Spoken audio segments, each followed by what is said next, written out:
அருட்பெரும் ஜோதி அருட்பெரும் ஜோதி தனிப்பெரும் கருணை அருட்பெரும் ஜோதி. கடவுள் ஒருவரே, அவர் ஒளி வடிவானவர், அவரே அருட்பெரும் ஜோதி ஆண்டவர். உண்மை அன்பால் மட்டுமே ஆண்டவரை வழிபட வேண்டும்.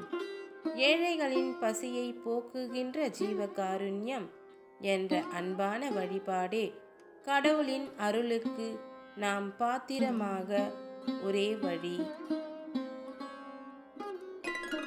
கனவிலும் வஞ்சனை எண்ணம் இல்லாத நல்லவருக்கு கடவுளின் அருள் கிடைக்கும்.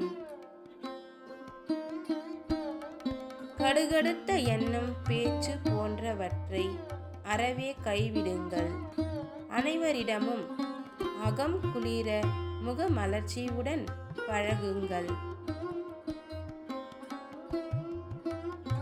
கடவுளுக்கு செலவழிக்கும் பணத்தை உணவின்றி வாடும் ஏழைகளின் வயிற்றில் நிரப்புங்கள். குற்றம் புரிவது மனித இயல்பு, அதையும் குணமாக ஏற்று அருள்வது கடவுளின் இயல்பு. நம் வாழ்க்கை முறை மிக தவறானது என்பதை உணர்ந்து மாற்றி அமைக்க முழு மூச்சுடன் பாடுபட வேண்டும்.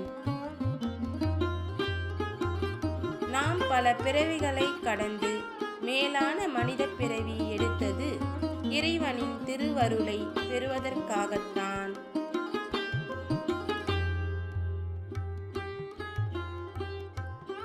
உண்மையான வாழ்க்கை வாழும் மனிதன் எல்லா உயிர்களும் தன்னுயிர் என்ற எண்ணம் கொண்டவனாக இருப்பான். அவனிடத்தில் இன்பம் ஒளி சுடர் விட்டு பிரகாசிக்கும். அந்த சுடர் ஒளியால் எல்லா உயிர்களும் மகிழ்ச்சியில் திளைக்கும்.